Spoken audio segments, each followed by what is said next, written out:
Next, we have Jackson Reinhardt, who is a graduate of Vanderbilt Divinity School with a Master of Theological Studies. He currently resides in Seattle, Washington, after finishing his program in Nashville, Tennessee. And he's been published in various peer-reviewed journals, such as Bible and Critical Theory, Anglican Theological Review, and the Pacific Journal of Theological Research. His main scholarly interests are biblical theology, pastritics, and post-colonial theories. He's going to talk to us on the Outskirts of Paradise, Depictions of Hades in Early Syriac Literature. Jackson, thank you so much for joining us. Great, thank you, Megan. Can I share my screen? Please do. Great. Share, and I'm going to present this. Well, I want to thank SASA for providing this wonderful opportunity. This conference has been extraordinarily informative, and the erudition and brilliance of the speakers before me, and I very much presume after me, is commendable. So my presentation is Outskirts of Paradise, Depictions of Hades in Early Syriac Literature. In the following, I examine depictions of Hades, Sheol, terms I use interchangeably, in the earliest Christian Syriac literature, with particular emphasis on three influential sources of the tradition from the 3rd to 4th century CE, the Odes of Solomon, the Acts of Thomas, and the poetical and prose writings of Ephrem the Syrian. There is a dearth of material on Hades and eschatology more generally in English language Syriac academic discourse. Frequently, examination of the posthumous state is seen through the prism of Christ's Depictions ad Infernos, his preaching of the gospel to the Old Testament saints in Hades and their deliverance into heaven. Over the past several decades, various monographs and dissertations have studied Christ's descent in Ephrem, the Odes, and early and medieval Syriac literature. But there is little explicit surveying in the role of Sheol beyond this now obscure theological doctrine of the Depictions. This paper attempts to analyze and elaborate on Hades' location, inhabitants, function, and greater cosmological eschatological significance in the early Syriac tradition. I contend these presentations possess notable but basic commonalities about Hades: belief in the location and some comparable conceptual ideations about the locality's appearance or inhabitants. In this sense, there is a consensus on the aspects of Hades among these sources, yet simultaneously, there exists a real theological diversity in these Sheolic portrayals, as these sources go beyond shared commonalities and engage in an active, imaginative theologizing, one which results each work featuring creative, distinct depictions of Hades. I should also preface by saying, to those who do not know, Syriac is a dialect of Aramaic. Syriac Christians primarily resided in what is contemporary Syria and Iraq. The language is now dead, but much like Coptic, is still utilized by a variety of Orthodox and what we would call Nestorian, but that term is problematic nonetheless, churches and sects and denominations that exist all throughout the world. So, the Odes of Solomon. The Odes of Solomon are a collection of 42 psalms pseudepigraphically attributed to the eponymous Israelite monarch. It is most likely an early Syriac text written in the late 2nd to early 3rd century CE. While Jesus Christ is not explicitly mentioned by name in the Odes, it is undeniably a Christian work influenced by Christianized readings of the Hebrew Bible and the Gospel of John. Many of the Psalms frequently mention Christ's underworld descent along with his actions therein, allowing for a sufficient depiction of Hades in the text. Sheol in the Odes is a landscape of watery pits, or a plurality of abysses, filled with disparate bones and shadowy beams. There is no life in Sheol, but a kind of disembodied existence, pitiful too. One of Christ's many seminal acts in his descent is performing an Ezekiel-esque action in which he took dead bones and covered them with flesh. The personified death rules over this realm, and the Odes frequently portray this figure as equivalent to the evil one and or Sheol itself. Death is a chaos monster, a seven-headed dragon who vociferously devours all who descend into his realm. Death is also a jailer, as Sheol is surrounded by a gate of iron with the dead held in chains. One may notice that mixed descriptions about the state of the dead in Hades appears throughout the corpus. For example, in Ode 22, the dead are indeed in graves within Sheol, while in Ode 17, the dead are enchained and existing as cognizant but nonetheless non-corporeal spiritual beings in the afterlife. There is no mention of explicit punishment, but the Odes portrays the posthumous state as miserable. Regardless of pictorial ambiguity, the Odes appear quite clear on what happens to Hades when Christ descends into it. He empties it and destroys its power to consume any more deceased humans. Ode 22 states that Christ defeated the seven-headed dragon. He, quote, obliterated the beast's evil venom and destroyed his seed, end quote. Adrian Jervis contends that this passage demonstrates the complete reversal of fortunes for Death and his cohorts. Death has tasted true life, i.e. Christ, and it is unclear whether he will ever possess the same appetite for the dead again. Ode 42, following this metaphor, states that Christ was like a toxic epithet.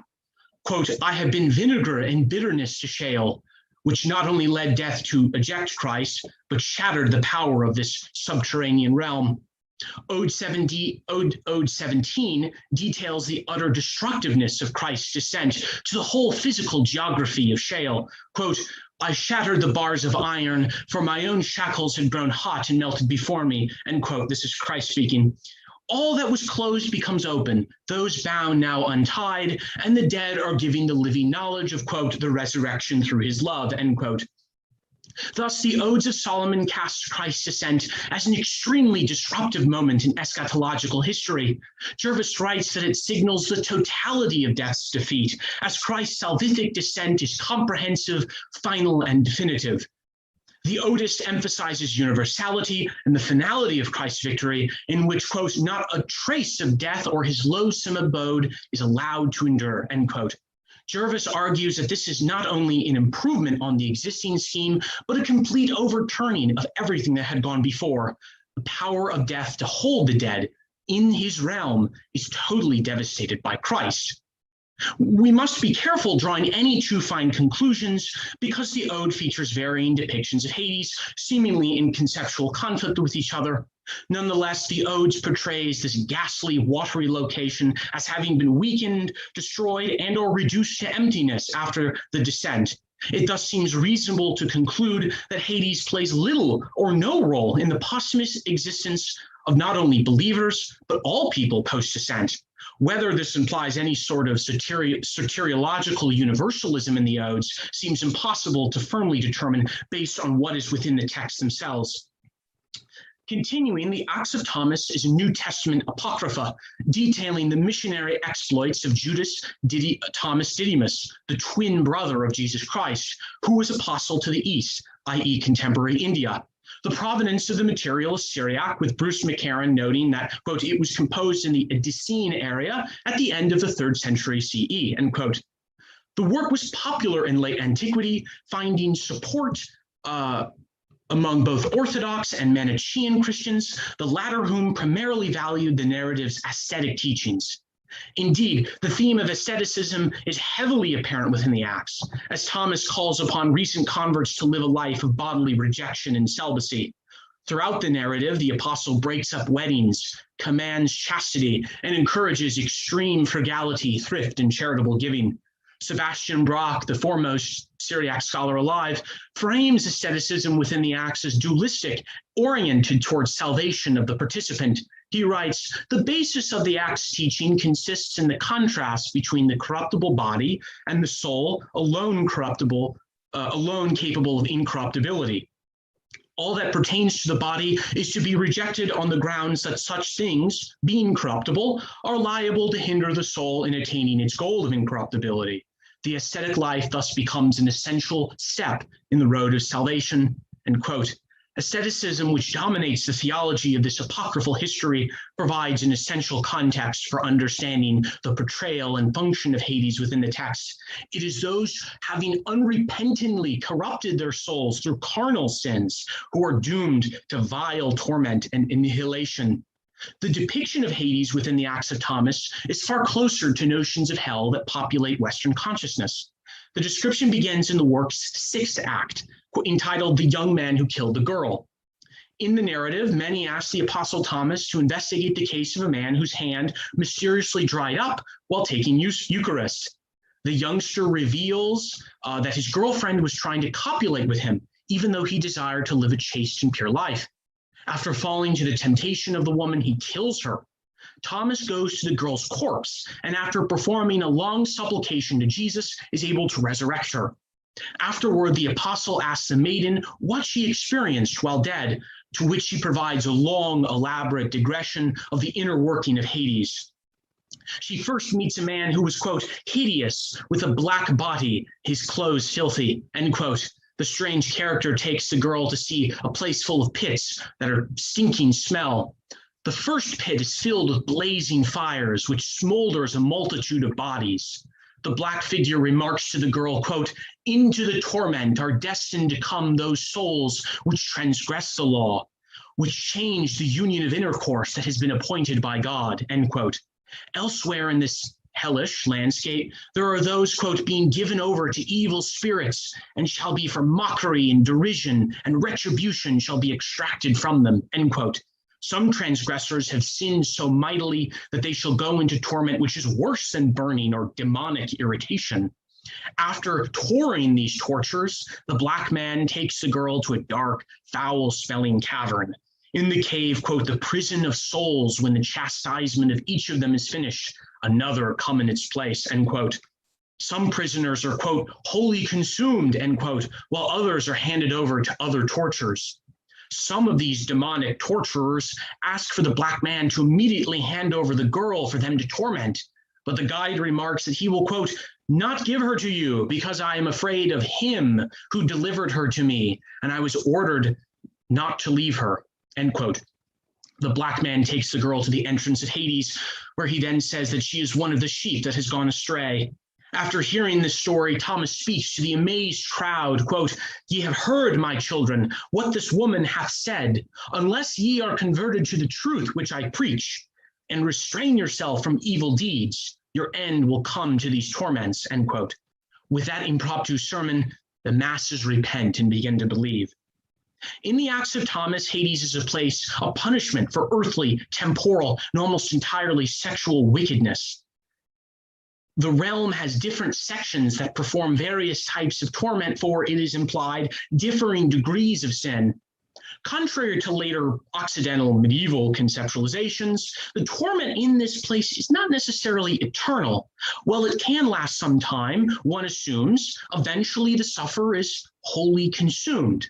However, this does not seem to indicate any sort of purgatorialism in which the tormented soul is brought to heaven after a cleansing of their soul by fire and torture, a view found in some Greek theologians of the same time. Instead, they seem to be wholly destroyed and consequently miss out on the possibility of resurrection and or heavenly communion with the Godhead. It is unknown what role God has within the torments inflicted. When the black man speaks of him who gives the girl, he might merely be designating God's role in allowing this tour rather than necessarily his involvement in the types of torment administered. Regardless, the fact that this location is primarily filled with men and women who have sexually transgressed the laws demonstrates the great importance of ascetic practice to the theology of the Acts of Thomas. As Brock noted, the more corruptible and bodily one's acts are on earth, the more corrupted the soul becomes. The individual then in turn loses their salvation. This tour of hell in the Acts of Thomas thus has a moralistic, didactic purpose. The girl's narrative is so grisly and discomforting that it should drive any right-thinking person to avoid all forms of sexual impurity, lest they are sent to the same locale. Continuing, we focus on Ephrem the Syrian, the most important, influential figure in the entirety of the Syriac Christian tradition and beyond. Primarily a 4th century theologian. Through his poems in the form of midrashe and memory and prose writings, primarily letters and biblical commentaries, Ephrem theologized in a manner that's employed symbol, type, paradox, qualities that convey a nuanced texture of meaning and an emotive immediacy, noticeably distinct from the types of theological engagement seen in the Greek and Latin traditions. He's the foremost figure within early Syriac theology and spirituality, whose many writings and even false attributions have been sources of inspiration throughout Eastern Christianity. The following analysis will focus on Ephrem's Nisibene hymns and letter to Publius, both representing his poetic and his prose material. To Ephrem, Sheol exists outside the temporal and physical spatial realm. It is a liminal space located beneath the literal pillars which uphold the terrestrial earth. Sheol is the abode of the dead. All humans prior to the resurrection will be sent there. Only have Enoch and Elijah passed over habitation in Sheol and ascended straight into the heavenly realms. All humans are forced, due to Adam's first sin, to descend to this place. As Thomas Buchan puts it, quote, Adam alienated himself and all his descendants from the divine source through his transgression, thus initiating a process whereby there would be subsequent physical human decomposition at death, end quote. The physical dimensions of Sheol in Ephrem's thought are cavernous and blackened. The place is cold and dark, and like the Odes of Solomon, the realm is filled with displaced skeletal remains, surrounded by a large, impenetrable, and black gate that only Christ has been able to break open during his exit with the dead after his descent. The law of Sheol is, quote, to keep silent, end quote, indicating that its inhabitants are speechless, seemingly because this is the very characteristic of death itself, both as personification and process. The dead may also be silent because they are sleeping. As F. Gavin notes, Ephrem frequently, quote, compares death to sleep. The resurrection is being waked out of sleep, end quote.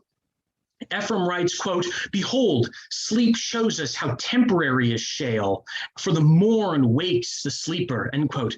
In many instances, Ephrem depicts Sheol as a giant cemetery, not only full of bones, but graves and gloomy sepulchres. It is thus presumed that the dead sleep in these graves, awaiting the resurrection peacefully.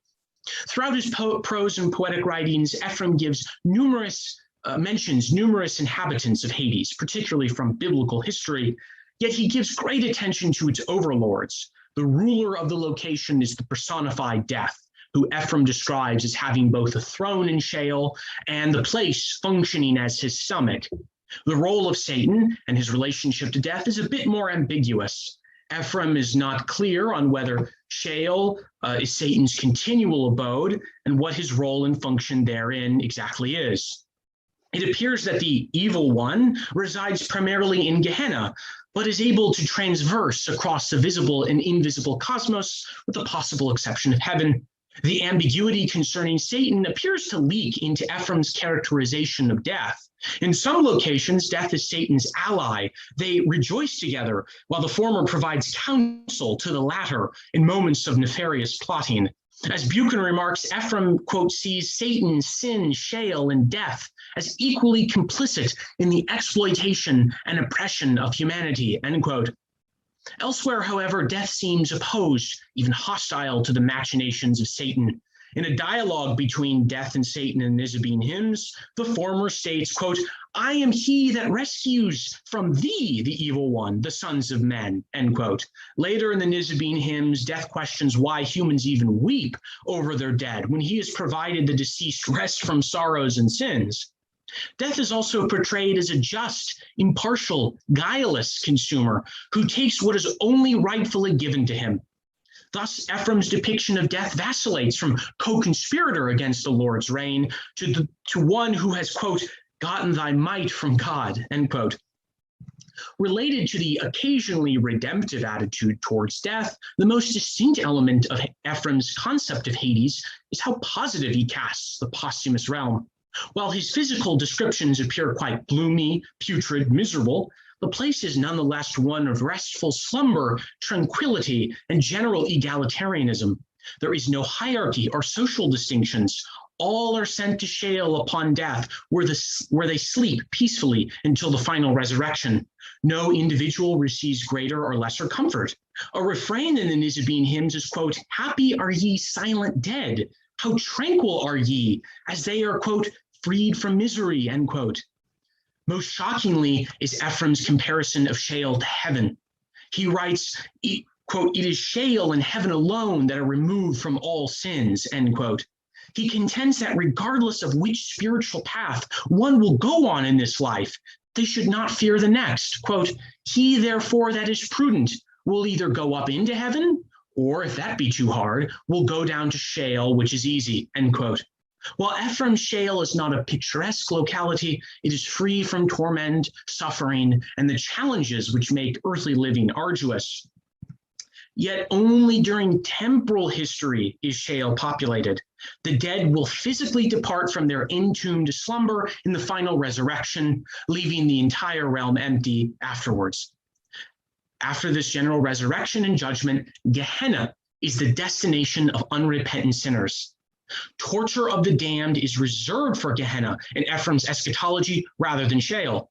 In his letter to Publius, Ephrem, with constant biblical allusion and reference, describes the torment that befalls the unregenerate: weeping and wailing, gnashing of teeth, chained sinners, continually burning fire.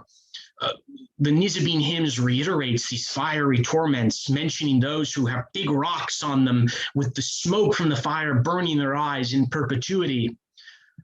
All this imagery reads as reminiscent of the visceral descriptions and depictions in the Acts of Thomas.